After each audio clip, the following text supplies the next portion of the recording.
Assalamualaikum dear students. एक करके आप सब ठीक होंगे. Today we are going to discuss about the topic that is protein. क्या होते हैं proteins? Basically these are the polymers of amino acids. What are amino acids? Amino acids are the building blocks, units. जो मिलके आपके पास क्या बना रहे हैं एक स्ट्रक्चर जिसको आप बोलते हैं पॉलीमर. और पॉलीमर क्या चीज़ है? प्रोटीन्स होते हैं. Class polymers of protein. Poly mean many होते हैं, मर्ज होते हैं, यूनिट्स. ढेर सारे यूनिट्स जब मिलते हैं तो आपके पास क्या बनता है? एक स्ट्रक्चर बनेगा. और वो क्या स्ट्रक्चर है आपके पास? प्रोटीन. अब आते हैं वो यूनिट्स क्या है, वो आपके पास क्या स्ट्रक्चर होता है, उनको आप बोलते हैं अमीनो एसिड्स. ठीक है. How this structure get names. ठीक है. प्रोटीन ने कैसे नाम हासिल किया, कहाँ से आया ये नाम? तो आपके पास बेसिकली जितने भी आपके पास बायोलॉजी के अंदर या जूक के अंदर जो टर्मिनोलॉजी है वो यूज होती है वो आपके पास ग्रीक लैटिन है. तो it is also Greek word that means which is the Greek word? This is the proteios. ठीक है. प्रोटियोज का मतलब होता है फर्स्ट प्लेस, पहली जगह. ठीक है. तो जब अमीनो एसिड एक दूसरे के साथ ज्वाइन होते हैं तो उनकी जो फर्स्ट प्लेस एक पॉलीमर बनता है वो आपके पास क्या है? प्रोटीन्स होते हैं. अब आते हैं कि ये जो आपके पास प्रोटीन बन रहा है, एक स्ट्रक्चर है, पॉलीमर है, किस किस चीज से बनता है? तो इसमें कार्बन भी होगा, हाइड्रोजन भी होता है, इसमें ऑक्सीजन भी होगा. ठीक है. इसमें नाइट्रोजन भी होता है. These are the basic atoms that makes the an amino acid. ठीक है. उसके साथ साथ इसकी जो आपके पास एक और एडिशन भी होता है कि सम टाइम किसी किसी अमीनो एसिड के अंदर जो है वो सल्फर भी प्रेजेंट होता है. For example this is exception, जैसे कि सिस्टीन के अंदर जो है वो ये प्रेजेंट होगा. अब आते हैं कि what is amino acid. Amino acid क्या है? अमीनो एसिड बेसिकली आपके पास एक मोनोमर है. क्लास मोनोमर एक ऐसा सिंगल यूनिट जिससे मिलकर क्या बनेगा आपके पास एक बड़ा सा पॉलीमर. फॉर एग्जांपल यहाँ पे आपको एक क्लियर जो है वो एक डायग्राम बना के दिखाती हूं. Let's suppose this is a polymer. इस polymer this is the monomer sorry. और इसके साथ साथ ये जो जितने आपके पास मोनोमर्स बाइंड करते जाएंगे ये एक थ्रेड सा बनेगा. इस स्ट्रक्चर को आप बोलते हैं this is the polymer. This single unit is monomer, but as a whole this thread is a polymer. Clear? इसको आप क्या बोलेंगे? जो एक बेसिक यूनिट है. फॉर एग्जांपल जो मैंने एक सर्कल ड्रॉ किया है, ये सर्कल किसको रिप्रेजेंट कर रहा है? एक अमीनो एसिड को रिप्रेजेंट कर रहा है. और जितने सर्कल्स हैं ये सारे मिलके इन्होंने एक लंबी सी चेन बनाई है. इस लंबी सी चेन को आप क्या बोलते हैं? This is polymer. अब आ जाते हैं कि जो अमीनो एसिड एक दूसरे के साथ जोड़ते हैं, ये भी एक दरमियान में एक लिंकेज बनता है. और इस लिंकेज को आप क्या बोलते हैं? बॉन्डिंग. कौन सी बॉन्डिंग होती है डिटेल से डिस्कस करते हैं. उससे पहले आपके पास जो अमीनो एसिड होता है उसका स्ट्रक्चर देख लेते हैं. अमीनो एसिड के बेसिक स्ट्रक्चर के अंदर क्लास क्या होता है? एक कार्बन होती है जिसको आप अल्फा कार्बन बोलते हैं. और इसके साथ दो इसके फंक्शनल ग्रुप होते हैं जिसमें एक साइड पे कार्बोक्सिलिक ग्रुप होगा लाइक दिस. ठीक है. और उसकी सेकंड साइड पे अमीनो ग्रुप होगा और इसके अपर साइड पे एक साइड पे हाइड्रोजन. ये जो सारा स्ट्रक्चर है ये सारे अमीनो एसिड के अंदर इतना सारा स्ट्रक्चर जो है सारे अमीनो एसिड में सेम होगा. मींस एक अमीनो ग्रुप होना जरूरी है, कार्बोक्सिलिक ग्रुप होना जरूरी है और उसके साथ साथ कार्बन अल्फा कार्बन के साथ एक हाइड्रोजन अटैच होना मस्ट. ये एक बेसिक स्ट्रक्चर है. उसके साथ जो कार्बन का फोर्थ बॉन्ड है, कार्बन की वैलेंसी 4 होती है, तो 4 जो बॉन्ड बनाती है कार्बन वो किसके साथ बनाएगी? यहाँ पे हमने रिप्रेजेंट करना होता है R, यानी R साइड चेन है. और साइड चेन के अंदर जो है वो एक कार्बन भी होगा, एक हाइड्रोजन भी हो सकता है और उसके साथ साथ एक लंबी सी चेन भी हो सकती है. यानी आपके पास माइट बी 2 कार्बन हो, माइट बी 3 कार्बन हो, माइट बी 10 कार्बन हो, माइट बी मोर देन 10 हो. तो आपके पास उसको हम बजाय इसके हम राइट अप करते हैं उन अमीनो एसिड को, हम लिटरली क्या करते हैं उसको हम R से रिप्रेजेंट करते हैं. That means this is the long chain, either 1 carbon either 10 carbon.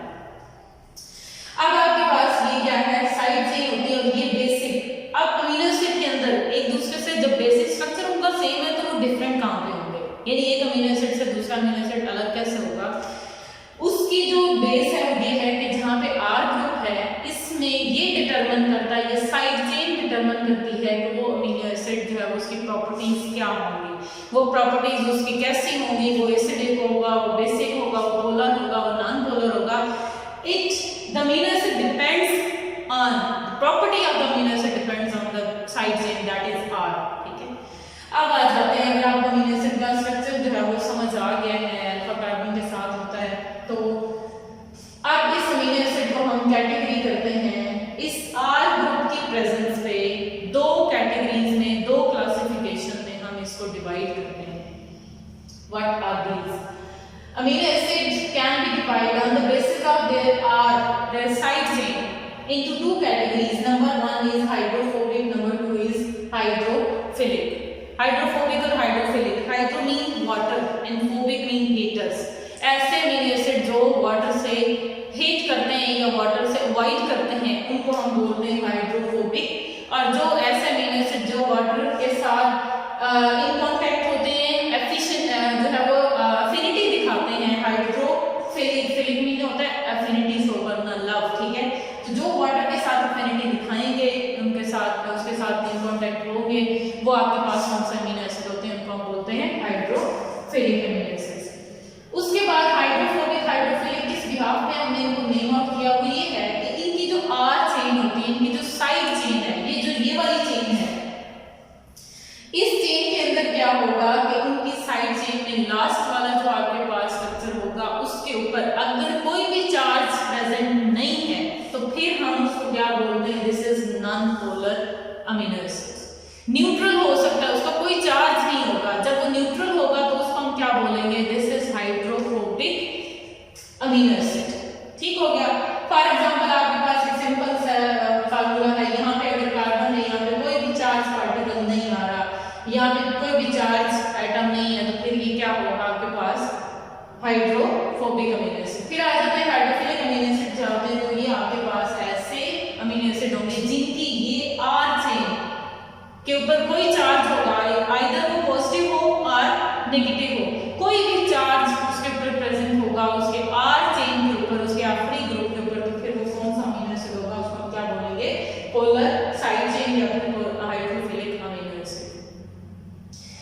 Hydrophilic amino acid can be divided on the basis of their charge, जो भी चार्ज उनके ऊपर प्रेजेंट होगा पॉजिटिव और नेगेटिव, उसको हम टू कैटेगरीज में डिवाइड करते हैं। One is the acidic amino acid, second one is basic.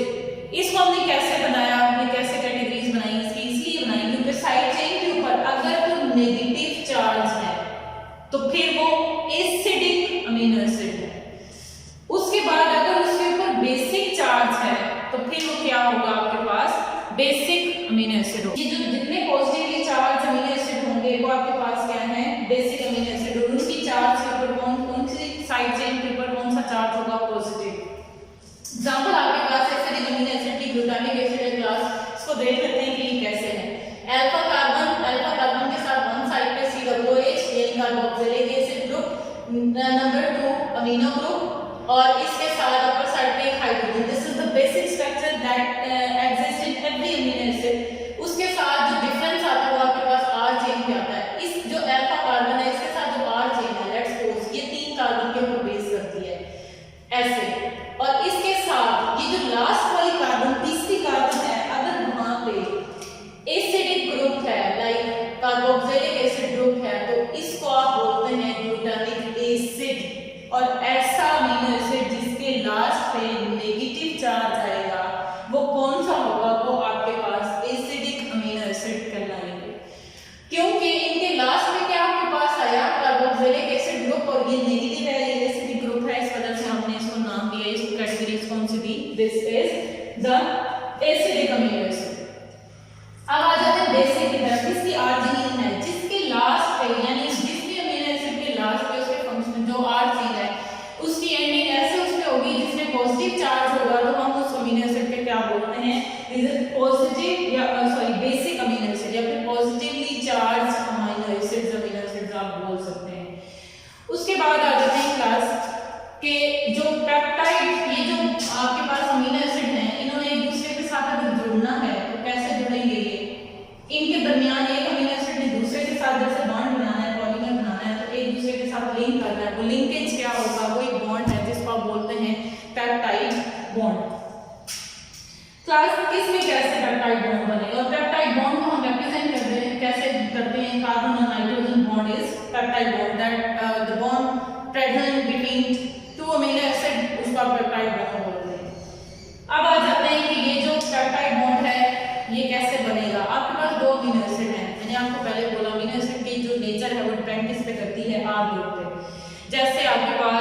Amino acid है, ग्लाइसिन है, ग्लाइसिन में R की जगह क्या होगा, हाइड्रोजन होगा। एलानिन है, R की जगह क्या होगा, मेथल ग्रुप होगा। इसी तरह आपके पास जैसे ग्लूटामिक एसिड है तो R की जगह लॉन्ग चेन है 3 कार्बन और लास्ट पे कार्बोक्सिलिक एसिड ग्रुप होगा। अमीनो आपके पास ये आर्जिनिन है, जैसे आपको एग्जांपल दिए अमीनो एसिड जो पॉजिटिवली चार्ज होते हैं उसमें लास्ट पे क्या होगा, अमीनो ग्रुप होगा। इसी तरह ये लास्ट में जितना उनके साथ रिएक्शन है उनके दरमियान जो दो अमीनो एसिड होते हैं उनके दरमियान जब भी रिएक्शन होगा वो एक बॉन्ड बनाएंगे और उस बॉन्ड को आप क्या बोलते हैं, पेप्टाइड बॉन्ड। लेट्स सपोज हम एग्जांपल लेते हैं ग्लाइसिन और एलानिन की। तो ग्लाइसिन का फॉर्मूला लिखते हैं alpha carbon, carboxylic acid group, hydrogen, other side जो है वो एक अमीनो ग्रुप। और ये यहाँ पे क्या होगा, in case of glycine there is hydrogen.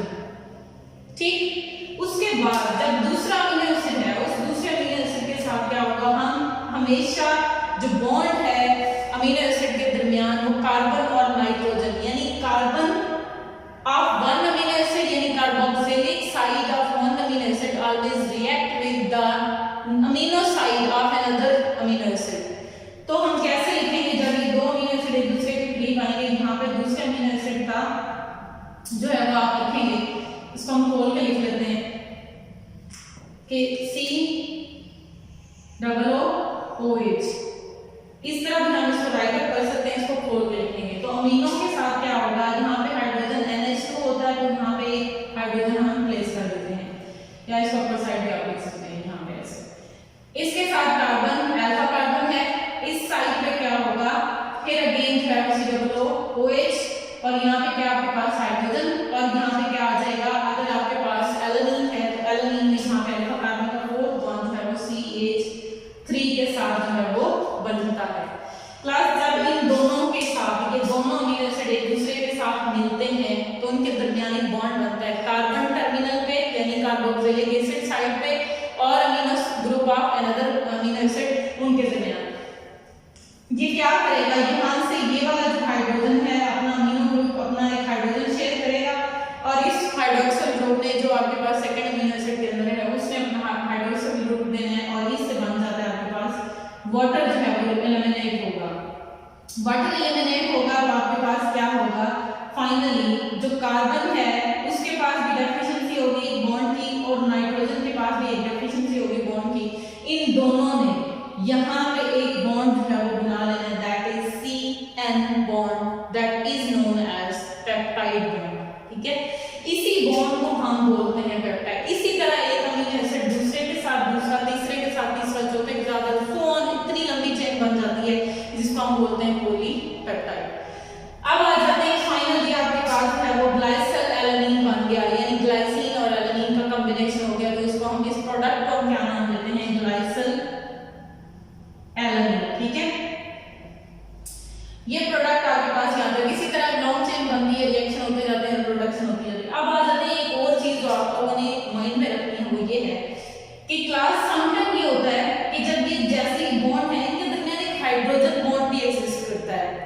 Sometime क्या होता है कि ये जो ये वाली हाइड्रोजन है पार्शियल पॉजिटिव पार्शियल नेगेटिव, उन दोनों के दरमियान एक अट्रैक्शन अपीयर होती है। उस अट्रैक्शन को आप क्या बोलते हैं, हाइड्रोजन बॉन्डिंग। और वो हाइड्रोजन बॉन्डिंग इतनी स्ट्रॉन्ग नहीं होती कि उसका बॉन्ड जो है वो हम मानते हैं, बल्कि वीक लिंकेज होता है, लेकिन वो लिंकेज पॉजिटिव नेगेटिव के दरमियान होता है और पॉजिटिव हमेशा हाइड्रोजन होगा और उसके अपोजिट कोई भी नेगेटिव इलेक्ट्रोनेगेटिव चार्ज जो है वो हो सकता है। अब ये जो ऑक्सीजन है, इस ऑक्सीजन ने इस इलेक्ट्रोनेगेटिव चार्ज ने अपने साथ किसको मिला लेना है, हाइड्रोजन को, और इस बॉन्ड को आप क्या बोलते हैं, हाइड्रोजन बॉन्ड। ये अमीनो एसिड के दरमियान ये भी एग्जिस्ट करता है और एक ही बॉन्ड होता है जिसकी वजह से आपकी प्रोटीन जो है वो एक स्ट्रक्चर ऑब्टेन करती है, या फिर उसमें 3 डायमेंशनल जाना है या उसमें जो है वो फोल्डिंग करनी है उस पॉलीपेप्टाइड की, तो फोल्डिंग इस पे बेस करेगी इन बॉन्ड्स की फॉर्मेशन। दो सेम अमीनो एसिड के दरमियान ये बन सकता है या फिर एक अमीनो एसिड जैसे ये चेन है दूसरी चेन के साथ, तो इन दोनों के साथ ऐसे भी बॉन्ड बन सकता है। अगर वो दोनों अमीनो एसिड ऐसे प्रेजेंट है तो उनके दरमियान भी हाइड्रोजन बॉन्डिंग जो है वो एग्जिस्ट कर सकती है। अब आ जाते हैं कि आपके पास ये तो हो गया बॉन्ड। अब आते हैं एक और बॉन्ड भी बनता है जिसमें हमने कहा कि कभी कभी जो है वो एटम जो है वो सल्फर भी पाया जाता है अमीनो एसिड के अंदर। वो किसमें होता है, आपके पास एक अमीनो एसिड है सिस्टीन। ठीक है, ढेर सारे अमीनो एसिड होते हैं, लेकिन उसमें एक सिस्टीन अमीनो एसिड है जिसके अंदर लास्ट पे यानी जो आर चेन है, आर चेन के अंदर क्या होगा, हाइड्रोजन सल्फाइड, ये ऐसे करके लास्ट पे जो है वो बना होता है। अगर आप इन्हीं अमीनो एसिड में से बेसिक स्ट्रक्चर के अंदर देखते हैं, फॉर एग्जांपल जैसे ये अल्फा कार्बन है, अल्फा कार्बन के साथ COOH है, अमीनो ग्रुप है, और इसके साथ क्या है यहाँ पे हाइड्रोजन। ये जो आर चेन है यहाँ पे क्या होगा, ये कार्बन और इसके साथ क्या प्रेजेंट होता है, हाइड्रोजन सल्फाइड प्रेजेंट होता है। हाइड्रोजन सल्फाइड के साथ यहाँ पे ये वाला हाइड्रोजन सल्फाइड है, इसकी वजह से समटाइम अमीनो एसिड के दरमियान डाइसल्फाइड बॉन्ड भी बनता है। वो डाइसल्फाइड बॉन्ड सिर्फ सिस्टीन के साथ बनेगा, क्योंकि सिर्फ सिस्टीन ही ऐसा अमीनो एसिड है जिसके अंदर सल्फर प्रेजेंट होता है। Clear class. आज आगे आप जब प्रोटीन्स आपके पास समटाइम डीनेचर भी होती हैं, वो डीनेचरेशन क्या होती है, डीनेचरेशन आपके पास हम सिंपल इसको डिफाइन ऐसे करते हैं कि लॉस ऑफ 3 डायमेंशनल स्ट्रक्चर।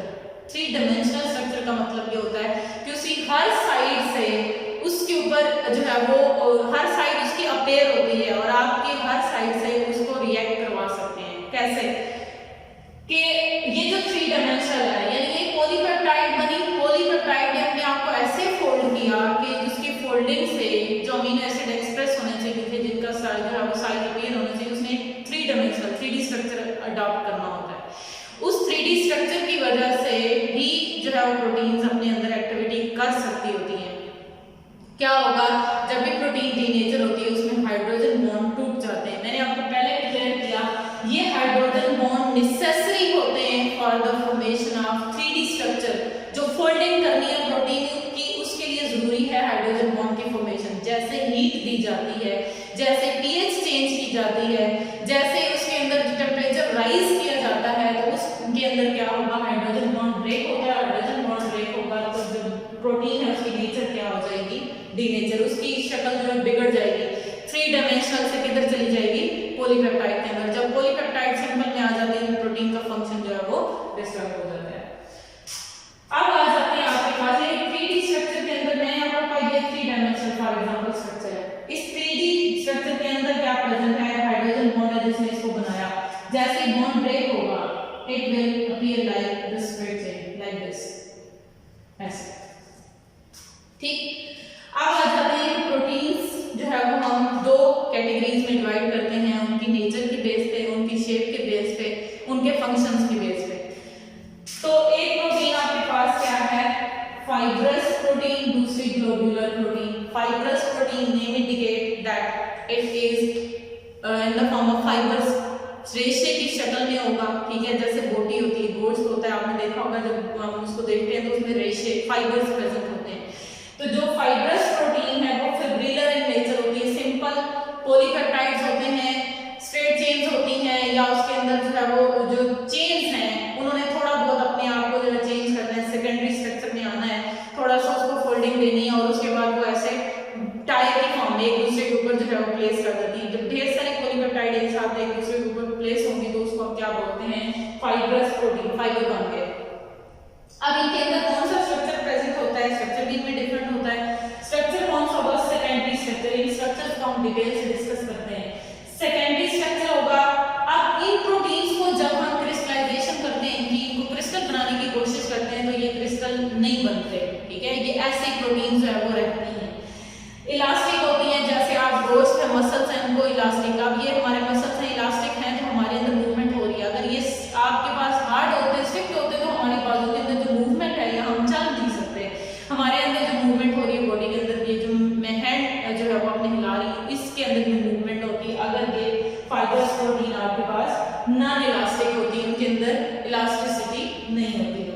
अब आ जाते हैं कि जब इन प्रोटीन्स को हम हीट देते हैं या इनका एनवायरनमेंट चेंज करते हैं तो इनके अंदर कोई भी डिसऑर्गेनाइजेशन एज सच पॉसिबल नहीं है, नहीं होते ये डिसऑर्गेनाइज। क्यों नहीं होते, क्योंकि आपके पास जैसे हम बॉईल कर रहे हैं ना, आपने जो है वो जैसे मसल है उसको आपने बॉईल किया, गोश्त है उसको बॉईल किया, लेकिन उसके फाइबर्स के अंदर उसकी जो ऑर्गेनाइजेशन है, उस मसल की ऑर्गेनाइजेशन में कोई डिस्टर्बेंस नहीं आती। वो एज इट इज इतना बॉइलिंग पॉइंट पे भी जाके पानी के अंदर बॉईल होने के बाद भी अपनी जो है उसकी नेचर है उसको डिस्टर्ब नहीं होने देता।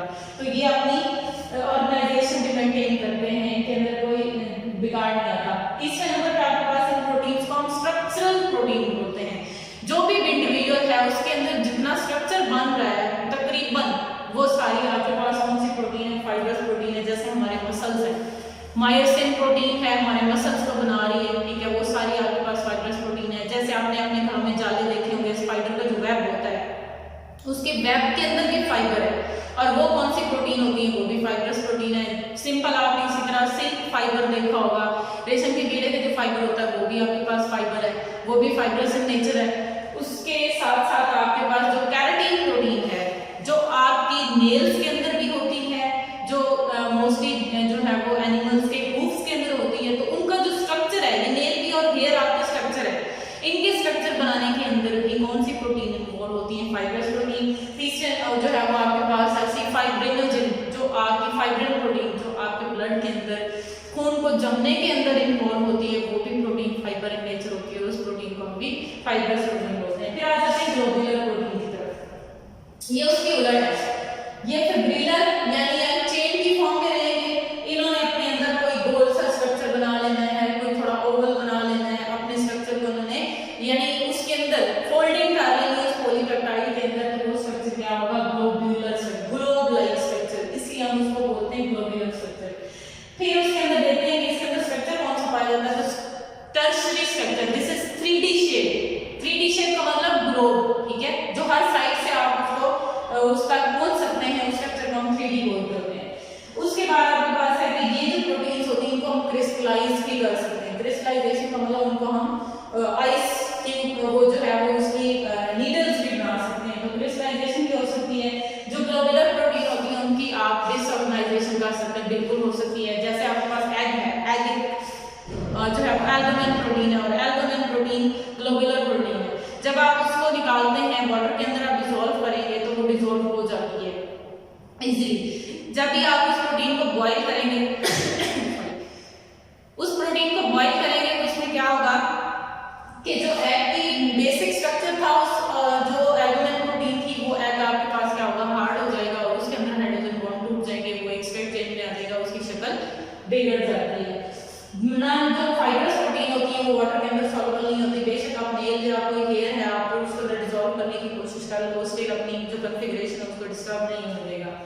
तीसरे इसके अंदर जो डिफरेंस है ग्लोबुलर प्रोटीन के अंदर वो डिसऑर्गेनाइज हो सकती है। फंक्शनल प्रोटीन कहा जाता है, जितने भी आपकी बॉडी के अंदर फंक्शन हो रहे हैं वो सारे के सारे ग्लोबुलर प्रोटीन होती हैं। जैसे हार्मोन्स है, हीमोग्लोबिन ऑक्सीजन कैरियर प्रोटीन है, वो भी आपके पास जो है वो 3D स्ट्रक्चर होता है, ग्लोबुलर प्रोटीन होती है। इसी तरह आपके पास जो हार्मोन्स हैं, इसी तरह आपके पास जो है वो एंजाइम्स हैं, दैट आर द बायोकैटलिस्ट, उनके बगैर कोई रिएक्शन चलता ही नहीं है, वो भी आपके पास क्या होते हैं, ग्लोबुलर प्रोटीन होते हैं। Thank you.